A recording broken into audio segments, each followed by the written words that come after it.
And we are live. Hello and welcome to the Lyon Show. I'm your host, your favorite business coach, Robert Lyon. Today, we have the great pleasure of talking to Jessica Depew. She's a social media expert, a coach. She's just a very awesome woman, and I'm excited to talk to her today. So Jessica, why don't you introduce yourself and kind of tell everybody who you are and what you're up to? Hey, thanks, Robert. Yeah, thanks so much for having me on the show. Like you said, I'm a social media coach in Texas. I have an agency here, and I also do business consulting. I'm a mom of three. I'm a Texas attorney, and so I'm here to help people attract their ideal clients online. I work primarily with Instagram and Clubhouse, some Pinterest, but that's really where I focus with a lot of my clients, helping them find leads and get their name out online and create visibility for their brands. That's so good. So I understand like you were a lawyer and then you kind of switched to yoga. I mean, yoga has changed my life in a lot of ways. My girlfriend's actually a yoga instructor now. She just got certified. But ever since we started doing yoga, like it's really helped me out. Like what kind of made you shift?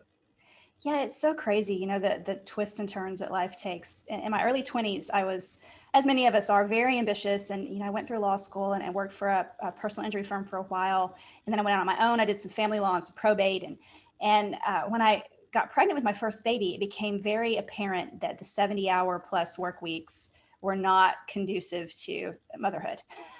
And for those of you who are listening, if you figured that out, kudos to you. But I really was needing to do a little pivot there. And so I took a step back and then, like yourself, really got into yoga just for a personal benefit for health and relaxation and keeping my body strong and fit after pregnancy. And just fell in love with it and went through the certification program, opened a school here in Southeast Texas. I ran that for 7 years and had a full teacher training program there and studied with some good teachers and went to India and studied for a while. And it's really been a journey. And then as things do, that business grew. I got pregnant with my second baby. Time to pivot again because I was now really working a lot of late nights and the business was really big. And so I decided to take a step back and do some things online, started to build my online agency and outsource some things. And so that was sort of the journey of how I got into the online coaching world and learning the social media aspects and really learning Instagram, really just out of necessity. So I was social isolating, social distancing before it was cool because I had a newborn. So at least I was kind of used to it when all this happened. Yeah, that's so good. I mean, Instagram has just like become such a tool for coaches. It's like what I'm kind of teaching and telling people, like you can basically look up whoever your target audience is by a hashtag, and then you can start like sliding in the DMs, and start conversations and start selling coaching and all those sort of things. But what I haven't totally figured out is how to grow other than like shout outs. Like, so how do you look at Instagram? Like, what is a good habit to grow your Instagram, or like, how do you think about it? What a really good question. And it's a question that so many online coaches and creators are trying to really figure out. And the truth of the matter is the algorithm is changing all the time. Yeah. And once you think you kind of have a nice little formula, they switch it up on you again. And that's just one of the fun, dynamic things about Instagram. You might as well embrace it. But to a more direct, probably direct answer to your question would be that quality content, first of all, is key. And so oftentimes quality content consistently. Mm-hmm. And so herein lies the rub, right? It's like, how do I be consistent and also consistently good, right? Consistently really quality content. Because so I want to just stop you just once. Like, what is quality content on Instagram? Is it like a really good picture of your food? Like what is the, like you got your exact audience? Like you just have to give them value or something entertaining. Like, what does that mean exactly? Yeah. So there's two pieces to that really. So quality content, first and foremost, is what your audience is engaging with the most. So for example, my audience really right now likes carousel posts because I do a lot of teaching carousel type posts where, like maybe I'll write a caption and then I do little bullet points in the carousels people can swipe through. Some people really like reels. Some people like to read the long captions. And so you'll want to look at your analytics and learn to understand which types of posts do well for you. When I say do well, what are people engaging with? What's top for you? In general, the second piece is that the Facebook algorithm right now really likes Reels because Reels is the newest feature. Right. And so Reels is top of algorithm. And then probably anything else from that stories, obviously. We want stories to be fresh because people are always on your stories. Mm-hmm. And then IGTV isn't as high up as it used to be unless you can get a very short video, like 2 minutes or less, because we're dealing with attention spans that, let's face it, we're not going to probably sit and watch a 10-minute video. That's going to be more of a YouTube type of thing. Instagram, we want quick, bite-sized things. So those types of content really tend to do well. But again, it's kind of unique to you and to what you're doing. I always like to say too, your grid, your profile, like if I come to your profile, I want to get a really clear right away. It's like your digital business card. Right. I want to know exactly who you are, what you do, and how you can help me. And when we're talking about quality content, anything that speaks to a problem or a pain point that I have as a viewer, that's going to be quality for me. So a picture of your foot at the beach with your Corona, or a picture of your dog or picture of your kid, those are all cute. Maybe that kind of stuff, more lifestyle stuff, will belong better in stories. But on your grid, I want to scroll through there really quick and see what you are about as a business person, right? Nice. So this is now when you're using Instagram for business. Totally different if you're just on Instagram for fun and you're there to see your friends and put cute pictures of yourself. But if you're using it for business, it's quite a different strategy. Yeah. So I have a pretty good growing one for the podcast, but I'm going to switch and just focus on a personal brand one. And I think I'll probably just totally start from zero, which is going to be kind of rough, especially nowadays. But like, what would you do if you were starting a personal brand Instagram from zero? Like what other tips might you have? Yeah, well, I would maybe want to take a look at both your pages before you just blow it up. Maybe I'll do a little audit for you. Because sometimes it can be just freshened and resuscitated, and some of the followers you have could reignite a little and come alive a little. Several things to really keep in mind for an Instagram that pops is you want to really have a compelling bio. This is true also for Clubhouse, but your bio on Instagram is not that many characters. So we just want something very short, quick, and then a link to call to action. I'm not a real advocate for linking just to a website because now people have options. I'm not a real advocate for linking to one of those link tree type of things because it's sort of like choose your own adventure. Now we have options and now it's like, I don't know. So I'll just go where. So, if you're a coach or a content creator or, business person, link them directly to a product, to a lead magnet, to an opt-in, to a value piece. And so that they know exactly what it is that they're linking to and what they're getting. And so that's one thing that's going to help kind of create that. I hate to use the word funnel because it's just used so much, but the client pathway, right? Yeah. Toward engaging with you at a deeper level. And then the second thing is you want to have some really nice branding, so that it looks professional. The colors are cohesive and everything flows together. And your highlights, the highlights, like the little circles at the top that go across. Yeah. And so have some branded highlight covers. Those are some things you can do, and it also depends on the ideal client that you're wanting to attract, because I have a team, like I said, I have a social media agency who does this for me. But in the beginning, I spent a lot of time doing this myself, which is client engagement and lead scraping. So for you starting all over, right, from square one, if you do that, you might think about, okay, who is my ideal listener? Who is the client I really want to get my content in front of? And who has that client? Right. And then just kind of maybe right now copy their Instagram looks like, just like an idea. Well, not necessarily, because, authenticity is really good, but you can be inspired, obviously, by the people you like and some of the things you're doing. But no, the lead scraping piece is, say, someone who has your ideal client. So for me, someone like that might be someone like Kayla Craft or, Rachel Hollis or someone like that. So what I would do then is I would go to this person's profile, see their most recent posts, and look at who has engaged with their most recent posts. I would have my team then go out to those people and like some of their content, maybe comment on one of their stories, and start to sort of engage with the type of people who you want to maybe come over. And you'd be amazed sometimes, they'll just come over and like you, come over and follow you. And then you have a follow, thank you. Hey, thank you for following me. What made you decide, whatever that sounds like. And so this is just now really kind of micro intentional Instagram page building. Yeah. And it is time intensive, but if you're looking to build numbers and engagement and traffic, there really is quite honestly no way around it. It's just a time thing, and doing the right things when you're on. It's so funny. Like the biggest superpower of social media is to actually go be social with other people. You got to start the conversations. And a lot of people just want to post like pictures and they think they'll grow or whatever. Right. But I want to know, do you do shout outs? Like, do you do that for your agency at all? And like, can you tell us a little bit about like good ways to do that? Absolutely. So there are different kinds of Instagram posts. When I work with a client, when we take on a client, And of course, it depends on kind of, how often you're wanting us to engage and what is sustainable for you, because it's much better to do 1 or 2 posts a week sustainably than it is to do 5 or 10 posts a week and then not do any the next week. And you definitely want to get that rhythm, because that's really important. But so the different kinds of posts you want to mix up on your feed are educational posts, inspirational posts, right? So you're going to educate and inspire. It could be like a quote, like a teaching about something that you teach. Entertainment posts. Now, this is just something, maybe you tell a quick story about your first kiss or your first car, and you ask people to, like, it's just something personal, entertaining, or it could just be a picture of your dog doing something silly. People do this different ways. Reels really are where the educational stuff comes. You don't have to dance around like a fool if you don't want to. If that's your jam, good for you. But that's entertaining. People like to see that sort of stuff, like a TikTok type of feel. So education, inspiration, entertainment. And then you want the connection post, which is what you're asking about, the shout outs. And that's where you say, I've been listening to this great podcast lately, tag, and I would tag you, right? Yeah. Or I've read a book lately that's made such a big impact in my morning routine, and you would tag the author of that book. And so you want to do that about once a week or so. And you might even tag 2 people in a post, like my top 3 podcasts for business success are boom, boom, boom, right? And you tag those people.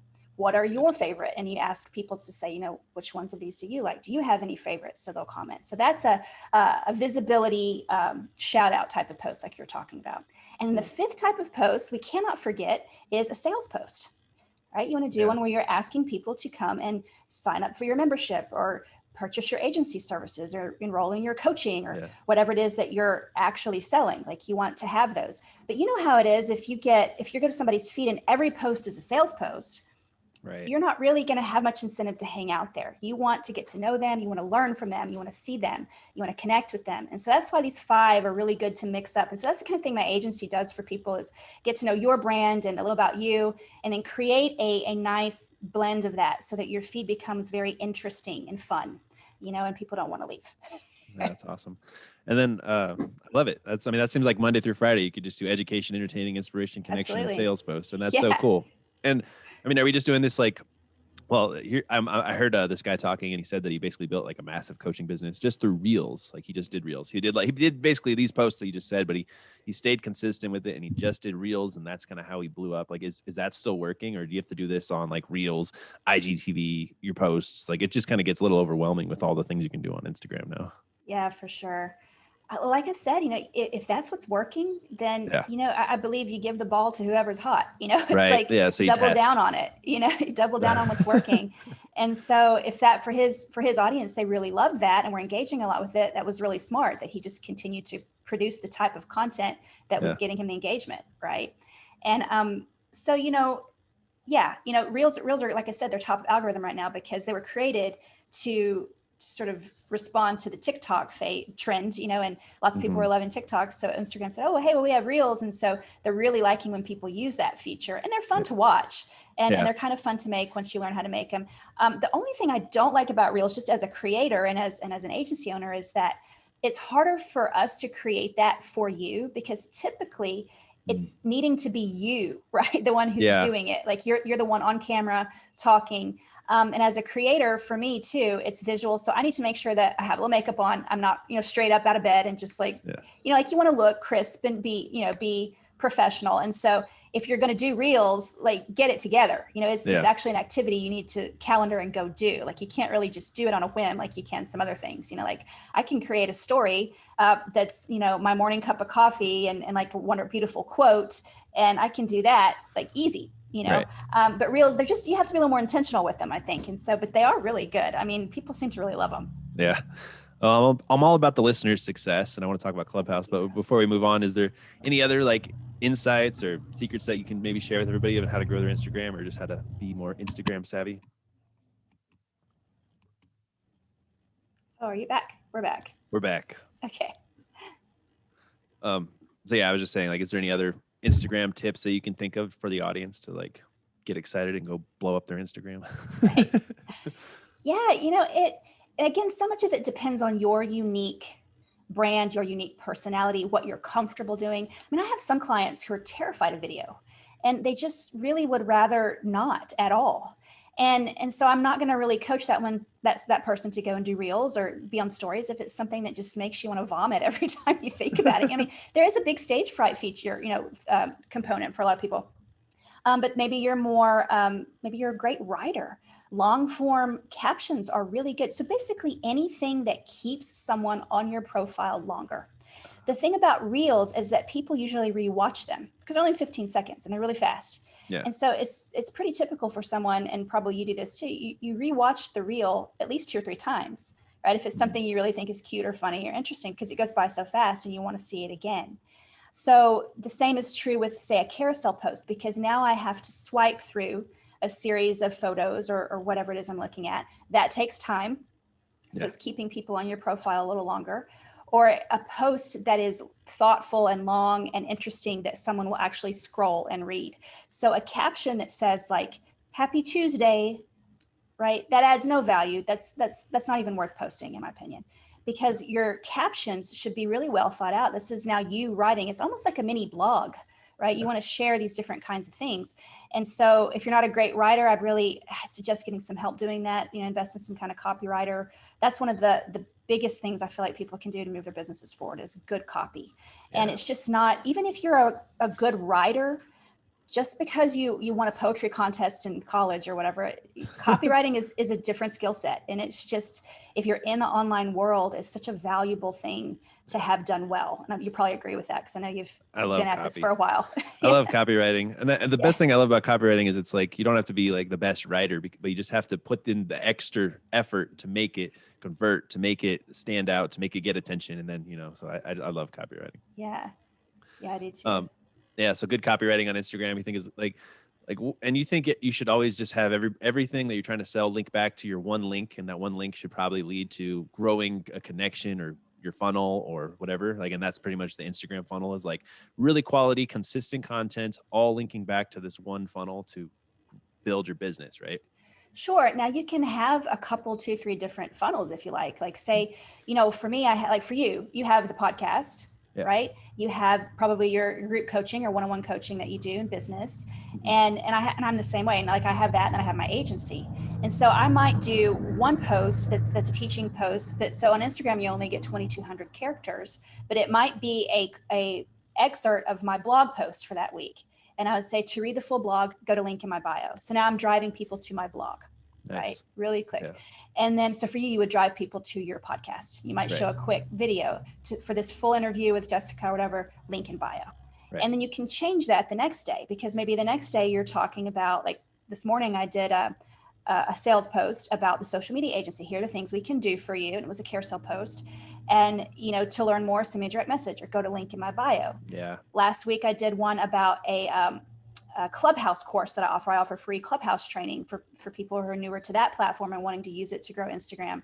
And so I did a post about that, to take the course, free training, link in my bio. So you can change that out. It's just whatever it is you're talking about and sending people to. I do think there's value in having it be a very clear pathway, rather than, Join my newsletter or join my Facebook group or, go to my website. It's just a little bit too vague. Yeah. Yeah. Well, I'm thinking of starting I'm actually building a quiz to see if you're put out to become an entrepreneur, like a real, that's going to be my new funnel, where I'll be like, if you think you can actually be an entrepreneur, take this quiz to see if you're capable or whatever it is. And then from there, I'll book a call. So that's going to be my new plan. So I'm excited to do that. And that's why quizzes are awesome. Quizzes are really, really good. People love them. People love to take quizzes. Yeah, and they're fun to put together. There's a great website. I don't know which website you use, but the Try Interact is a good quiz maker. And it's totally free. I think you can upgrade for like $6 a month or something, but those are really fun. Try Interact, and you can brand them and put photos and different things. And then it sort of will let you, depending on what package you're on, splice out the answers a little bit, like kind of categorize people and see who answered what. But that's a great idea. I love that. I might steal that. Yeah, do it. No, I stole it from somebody else. So. Yeah, right. My quizzes are super fun.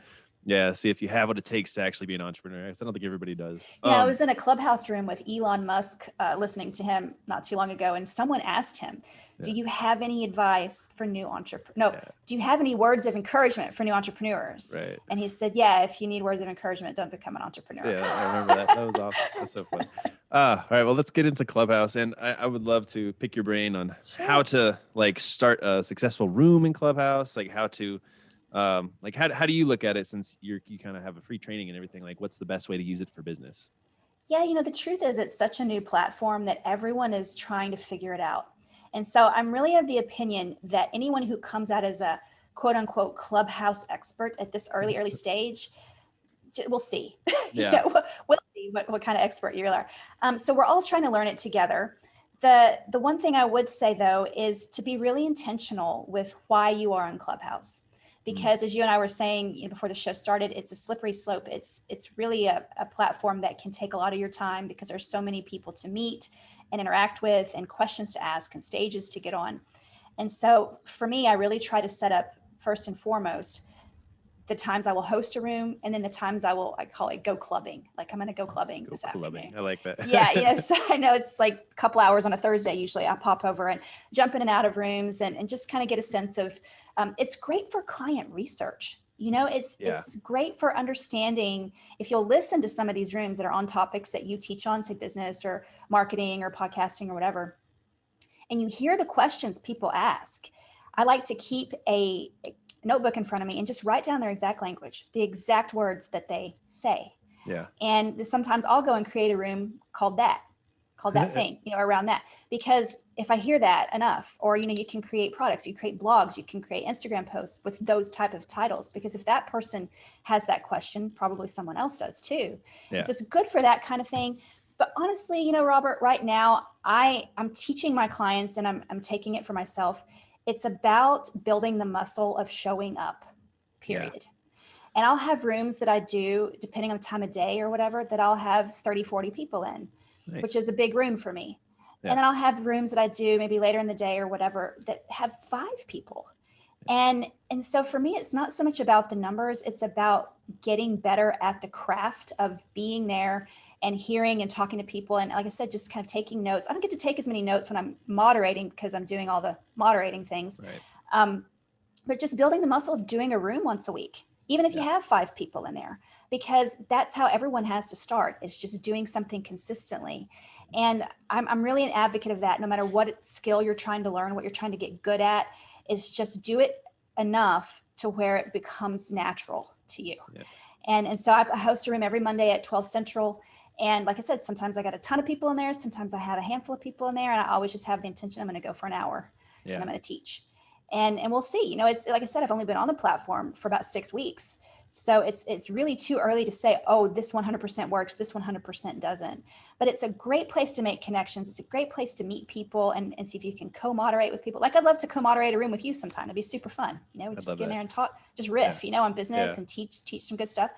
And then you start to attract people who are like-minded, and they'll come follow you on Instagram. Always do a call to action in your Clubhouse room. It's one of the things I teach in my course, have a real clear way for them to engage with you. Hey, I offer, if you're looking to host your first Clubhouse room, but you're feeling a little nervous, I actually put together free training on that. And it's available to you over at the link on Instagram. You can go get that totally free. If you have any questions, just make sure you send me a DM, because Clubhouse is a great platform for connection, and I want everyone to learn to do it well, blah, blah, blah, blah. Yeah. So, you want to make sure that you're moderating, and don't be afraid to promote your business. I love these rooms where everyone is like, no pitches. If you get on stage, no pitch. And that's fine. If that's your room and that's your rule, I respect it. But let's be honest. Everyone's on the platform to build their business and connect, and showcase their expertise. So that was a really long answer. I can't even remember your original question. I kind of just got going there. So I'm sorry. Okay. Well, I got a couple questions. So do you think it's more powerful to how do you title your room? Do you brand like a weekly name of a room, or do you specifically name the room, the topic you're going to talk about that time? Cause I do like a live Monday through Friday, and I kind of want to start doing the same topic in a Clubhouse right afterwards. But I don't know if I should call it. So my whole thing is like the Freedom Business Tribe, or should I call it Mindset Monday? I guess Mindset Monday probably would get more attention, right? So that's probably what I should do. Yeah. I think there's value in both. So you're asking, do I call my room the same thing every time, or do I change it? Yeah. Do I change it? So do I try and brand a room? Is that an idea, or is it more like just start the room with what I'm going to be teaching about? It's kind of.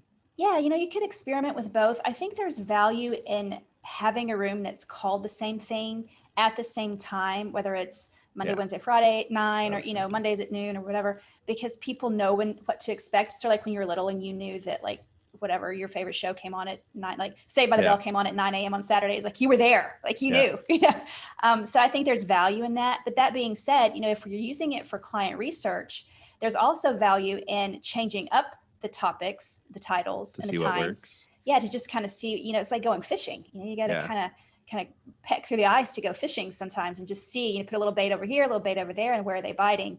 And so that's really the stage, if we're being honest, that's the stage everyone is in. Yeah. And so I know there are some big gurus on there who claim to have, made 50K in 5 days or whatever. And maybe so, who am I to say? But I'm also of the opinion that if you have 12 hours a day to spend on Clubhouse, I don't know how you're successfully running a business, because that's a lot of time. So just be weary, just be skeptical and be smart of all of that brag fest, because in the beginning it did intimidate me a little bit. And then I got to thinking, I was like, wait a minute, we'll see, good for them, but I'm not really there to be that. I'm there for different reasons. So you got to be intentional about why you're there. Well, it's just so cool to be able to connect with people. That's the biggest thing. Every time I hop on it, even like in a small room where everybody can talk, you at least now know those people a little more. And it's like, oh, damn, I never would have ever talked to this person in the world, but I found him on Clubhouse, and now like we're going to connect and become friends or buy my stuff. Like, it's so powerful in some ways. But yeah, I don't know. I'm excited to use it more. I want to try and do some more rooms. And I mean, there's probably a lot of good, valuable stuff to go into other people's rooms and try and get on the stage, right? Have you figured out any way to do that? I'll tell you, if you can find a room now, these bigger rooms with thousands of listeners and that sort of thing, your chances of getting on the stage in those rooms are just not great unless you hang out for hours. And even then, and even then, those rooms, you're sort of expected to be, what's the word I'm looking for? It's a little more, you're now the student, they are the master, like you're the subservient one, and you must have a question so that they can tell you all of their wisdom. And that's fine. Again, it's their room, right? I tend to like the rooms a little more where it's share a tip or ask a question. And that's how I tend to do mine. Because there are some rooms that I'm in. I mean, I've been at this a lot of years. I've been consulting in businesses for over 20 years. I mean, I've done cyber forensic startups and law firms and yoga studios. And so, I have a breadth and depth of knowledge. And oftentimes the people on stage are business coaches who've been at it for, a year. And nothing, no disrespect, but maybe I don't really have a question. I can always learn from people. But I really love the rooms that allow you to both interact and ask questions and offer something maybe that you've heard asked that can help someone, right? Without saying, oh, you're pitching. So you just got to kind of read the room that you're going into, I think, and know what you're getting into. But to your direct question about getting on stages, I say before you host a room, it really is good to try and get on a stage and talk and just get a feel for what that's like. Because I know the first time I did that, 6 weeks ago, I was a little nervous. I was like, and it's so funny because all you're doing is just holding your phone and talking into it. But it's like, oh, I got a little stage fright, Right. And so do that. And if you're in the right room and share something really valuable, sometimes I'll get 20 followers just by being on someone else's stage and, making a comment or offering a little thing that spoke to a question that someone had. And I'll check my followers when I get out of the room and I have 20 new followers. And so there is definitely value in doing that in terms of growth, I think. Have you had that experience as well? I'm curious about that for you.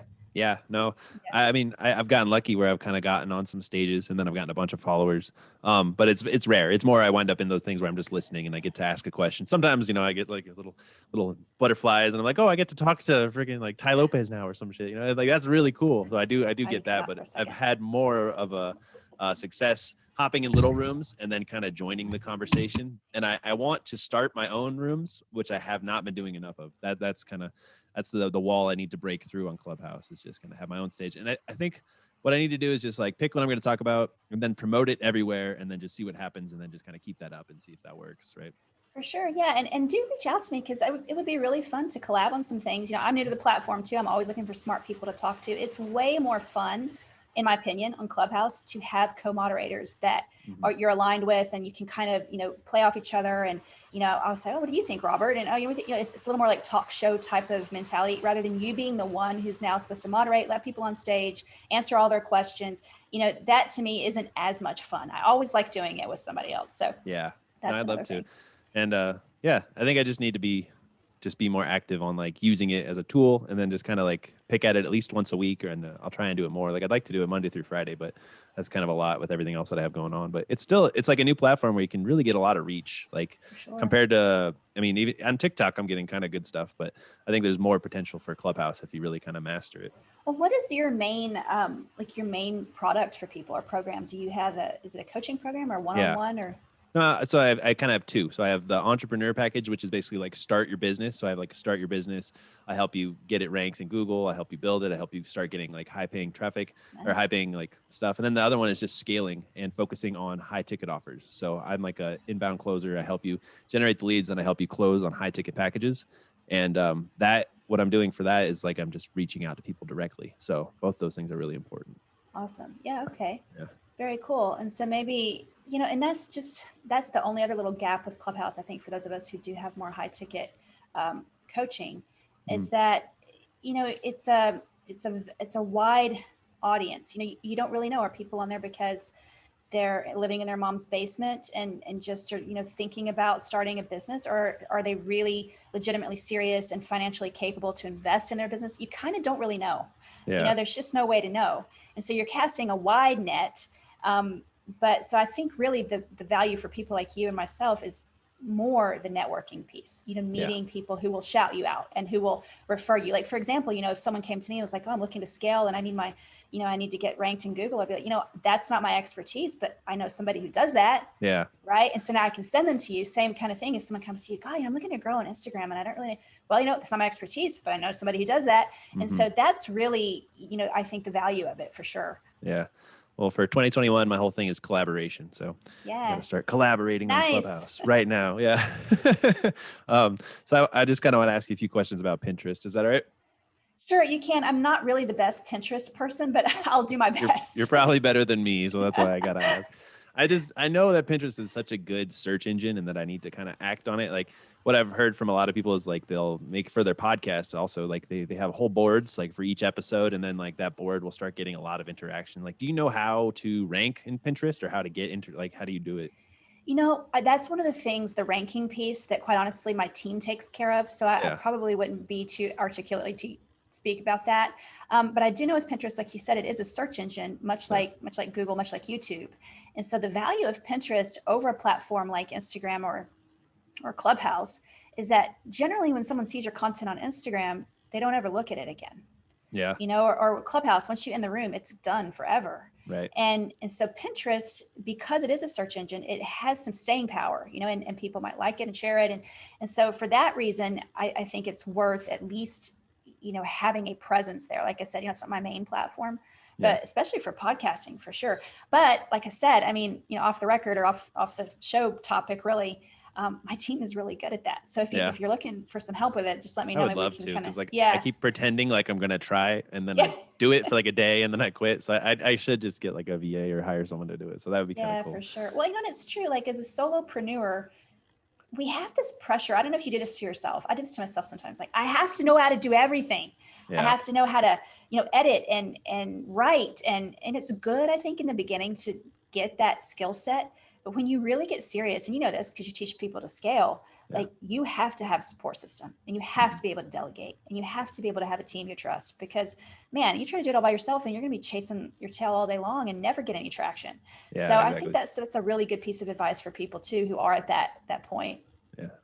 My new thing is I'd rather have somebody be able to do it like 80% as good as me than me doing it at all. So like I used to be too like I want it done exactly like this, but I reached a point about a year ago where I was like, I never want to make another Canva graphic ever again. Oh my God, that sounds amazing. I never want to make beautiful thing I've ever heard. I know, right? And again, I mean, to your point, so now that's something my team does for me. Is it always exactly like I would do it? And do I always 100% love the fonts? And, we have a branding palette, so it's usually close enough, but there are things I would have done differently or whatever. But you know what? I didn't have to do it, and it's good enough. Right. That's awesome.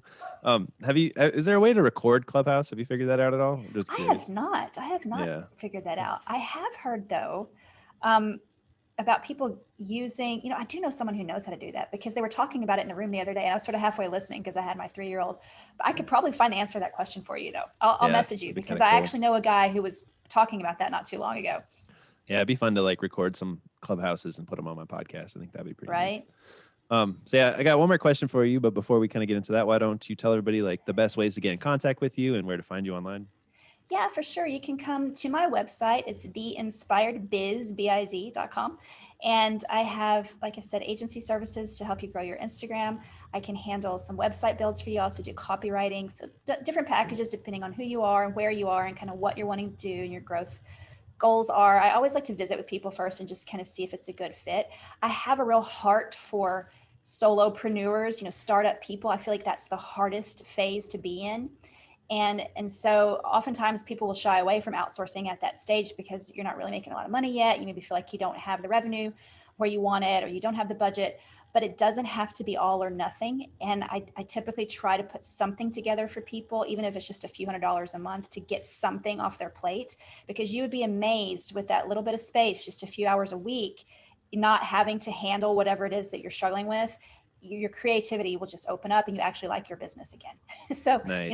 I have a real passion for people and a heart for people like that, because I did that for a lot of years, and it's just not a fun place to be, feeling like that overwhelmed with social media. So that's one thing. I also have a group coaching program I offer. I do one-on-one coaching. And so just kind of depending on where you're wanting to go and what you're wanting to do, I hope that you'll reach out to me and connect in some kind of way. And I'm willing to work with you and just chat with you and see what your goals are, for sure. Love it. What was the website again? It's theinspiredbiz.com. I like that. That's awesome. The Inspired Biz. I'm inspired. Well, domains and things. I don't know. As close as I could get to what I really wanted. So how long have you been doing copywriting? Yeah, I started copywriting about 4 years ago. I've always been a writer. I in the legal field, I wrote a lot, but it wasn't fun writing. It was more, but that was good for me because I really got good at some of the more things that people don't really like, which is the grammar and punctuation and tone and editing and that sort of thing. And I did copy editing for a lot of partners.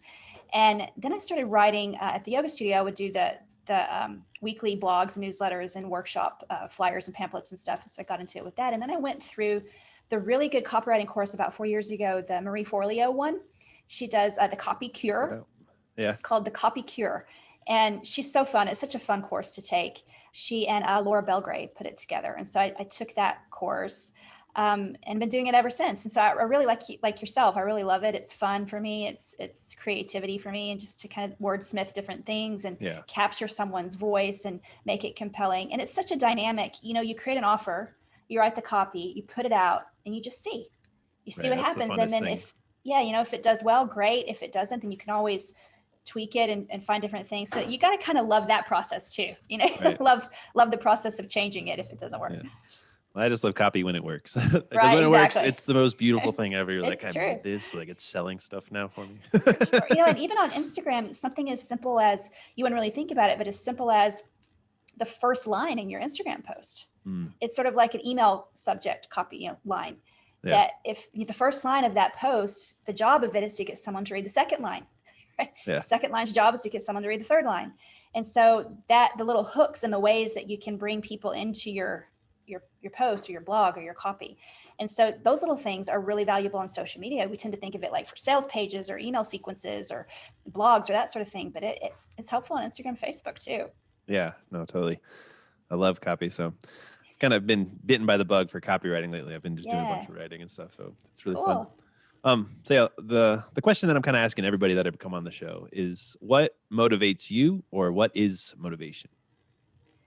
Well, the title of my company, the name of my company is Inspired Soul Collective. And it's so important for me to work from a place of inspiration and motivation. But I also recognize, because I've been at this for a lot of years, that inspiration and motivation are fleeting. And they're not always going to be a driving force every day. And so what I really feel like for me is the motivation is that I've just developed the skill set and the habits of doing certain things every day, whether I feel like it or not. And there are some days that I feel like it a lot, and it's really fun. And you're really creative and you're flowing, you're inspired, and you just want to set the world on fire. And then there are other days, obviously, and you know this because you're in business, that you just want to burn it all to the ground and wonder why you even started, and woe is me, right? But so I think some of the mastery of this type of work, entrepreneurship and in the online world, that everything is so dynamic and moving so quickly and changing all the time, is you just have to have the mental fortitude to keep going even when you don't feel like it. And on the days that you do feel like it and it's really fun, just love the hell out of those days, right? Because it's just not every day is going to be that way, and it's okay. And I've just learned that because I coach clients and I'm not feeling motivated to work on that, and I'm not feeling inspired to work on that. I'm like, you know what you do? Feel that and go do it anyway, because that's called being a professional. Right. And so I tend to get a little tough love that way. But at the same time, I'm a woman and I'm a mother. And so I understand the ebbs and flows and how the emotion can really impact how you show up in your business. So, I'm not just totally callous to that. It's just that I feel like if you indulge that need for motivation, that need for inspiration too much, you can potentially stay very stuck for a very long time. Yeah. It's like, you got to just sometimes move through it. So the motivation to me is just, I know what I want to create. I know I have a passion for this business, and rain or shine, I'm just going to show up, show up and do it. I love that. That's the truth. Yeah. It's been kind of a burnout winter for me. So I've been wanting to burn it all to the ground and keep going through it. I feel you, man. The struggle is real. I mean, it's true. Yeah. I mean, listen, it's been a hard year, for everybody. And I think the fact that we're still standing and even having this conversation and talking about growth and talking about sales, and that's just a resilient muscle that you build, right. And it's like the stuff that you go through, if it doesn't kill you, it makes you stronger. That's the old saying, but it's true. Yeah. What's your Clubhouse handle so everybody can follow you? Oh, yeah. I am Jessica Depew at Clubhouse. Nice. So just my name all together. Well, I look forward to maybe connecting again on Clubhouse, and I think everybody else should follow everything Jessica's doing. I think it's wonderful. Maybe you want to talk a little bit about who's your coaching. Are you coaching everybody who wants to grow on social media? Is that your goal? Yeah, my ideal client really, I love working with other coaches and creators. I have a couple of agency clients right now locally. I work with like a local health food store, and I do all their social media. And so those are my agency clients. But my coaching clients tend to be people, like I said, who are just getting going, just getting started, really struggling with how to show up, how to create content, how to be consistent. And really, even quite honestly, in the beginning, sometimes you don't even know what your thing is. Like, you have this burning passion to help people, and you have all this talent and these skills, but it's like you're so multi-passionate and you're so like multi-love of life that you can't quite niche down to like do your thing. And so I'm really, really good at helping you find that thing, if that's you. Right? Cool. Yeah. Well, I definitely need that help. So I'm sure there's other people out there listening. Any last thoughts before we wrap it up, Jessica? No, just thank you so much for this, Robert. It's been so fun. And I like your show. I love your down-to-earth approach, and I just think you're a really great guy. I didn't know you were in Arizona though till just now. I just know why I thought you were like Northeast for some reason. It's weird, but maybe I have a funny accent or something. No, not at all. Not at all. All right. Well, it's been so much fun. Thank you everybody listening for investing and listening to the show and taking some time to hang out with me and Jessica. I really appreciate it. If you got some value, be sure to like, subscribe, and share with a friend. If you're listening on the podcast, leave me a good review. And I look forward to talking to you guys on the next one. Thank you. Bye, everybody.